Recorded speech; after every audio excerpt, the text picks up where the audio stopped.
Apabila tuan-tuan, sahabat-sahabat semua mungkin suka berjalan, mungkin suka pergi ke luar negara, pergi ke mana-mana. Salah satu daripada seruan Allah bila kita ini berjalan, siru fil ard, apa yang perlu kita buat? Bukan sekadar kita selfie, bukan sekadar wifi ataupun mencari makanan-makanan yang pelbagai cenderamata, tetapi dalam ayat ini Allah nyatakan fanturu kaifa kana aqibatul mujrimin. Perhatikan kepada kesan orang yang degil, yang berbuat dosa, dan bagaimana Allah pernah meruntuhkan kerajaan yang hebat seperti di Mesir.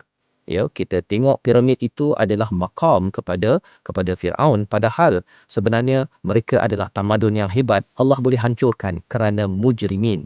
Pergi ke Madian, pergi ke mana sahaja di satu dunia ini, Allah suruh perhatikan akibat, akibah, iaitu satu hukuman ganjaran kepada mereka yang terus berdosa, sehingga kan kita akan berfikir panjang kalau kita ingin terlibat dengan mana-mana dosa yang boleh merosakkan diri dan juga masyarakat kita.